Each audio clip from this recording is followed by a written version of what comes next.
time I remember using digital literacy was as a middle schooler on Instant Messenger, AIM. I was Seashell347. I would communicate with my friends. I could hold multiple conversations, group conversations, and individual one-on-one. MySpace, Facebook. I remember blogging with MySpace and LiveJournal, and just being able to, it was a way of sharing. I remember I made a website in my undergrad for a class that ended up keeping up and giving to people because I thought it was cute. It's definitely allowed me to communicate with family and friends, especially people far away. I had a couple friends who served in Iraq a few years ago, and I was able to communicate with them through that because, time schedules are off and you never get to talk on the phone. So reading his blog, and he could read mine, and then when he did come back, he moved to California, and we were still able to keep up just by reading each other's blogs, and then talking through Instant Messenger or messages on Facebook. I would say definitely there's a difference academically because I've used it as far as a professional development kind of thing goes, talking to other educators that I would never have met otherwise, like on Twitter, or seeing what they're posting, following a hashtag on Twitter, like ELA chat. The other day there was a chat going on about discussion prompts for journals and using objects to start the discussion, and I think I'm going to steal that for next week. If it's academic, it is definitely more formal. In the same way that I would teach my students, the difference is in, say, just free writing or journaling as a warm-up compared to, say, an argumentative essay. The way that they write and the way they compose their sentences and paragraphs is much different. Now, unless I'm following a chat on Twitter, you're restricted to 140 characters, so you've got to be creative in the ways that you communicate what you've got to say, but you've still got to be somewhat academic in a sense, but you are restricted, so it's a little bit tricky. Got to get creative. The different digital literacies that I use, I definitely have to take into account the audience convention, style, and voice, particularly the audience. If I'm emailing parents, there's definitely a more formal Mr. and Mrs. type tone, whereas if I'm using Remind 101 to text a message to my students, I'm again restricted, similar to Twitter, but it's okay to use things like smiley faces. So if I'm saying, hey, don't forget to do your homework, smiley face, then it's probably nicer to read for a student than remember to do your homework, period. So the audience is definitely something you take into account. For example, there was a workshop we were doing called the Hour of Code, and I was emailing back and forth with a parent, and I was really, really excited about it. And I fired off an email, and then as soon as I hit send, I realized I had typed OMG, exclamation, exclamation.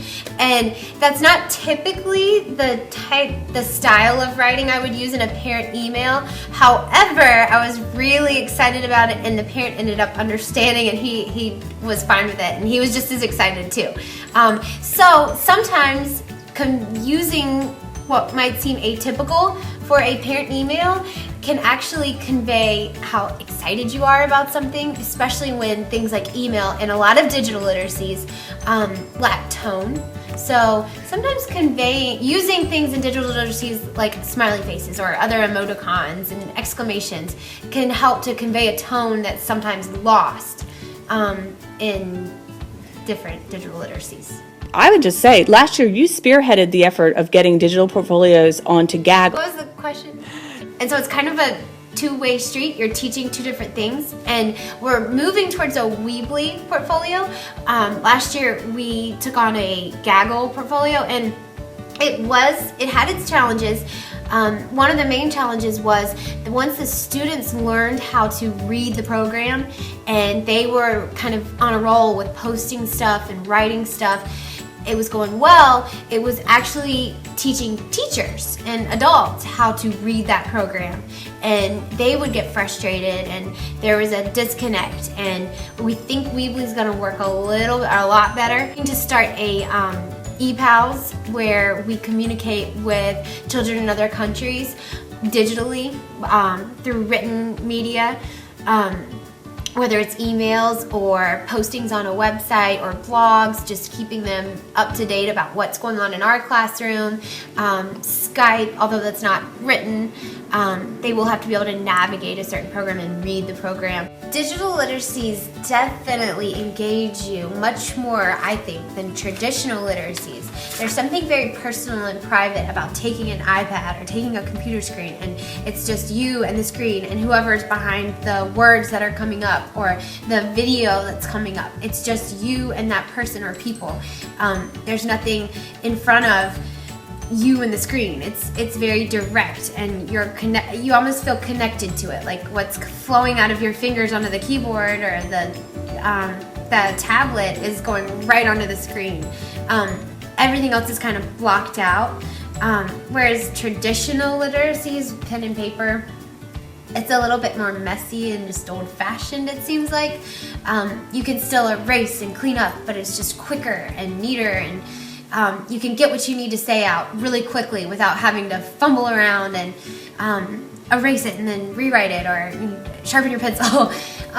So it's definitely a more personal process, I think, digital literacy. I use digital literacy a lot in my own personal life, and as I'm using it, I'm always thinking about how can I incorporate this in my classroom.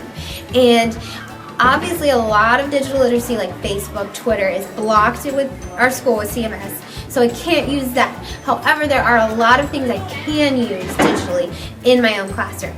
And some of those things are like QR codes, like the scanner codes. I've noticed they're everywhere in like advertisements and on posters and things that we see in the media all the time.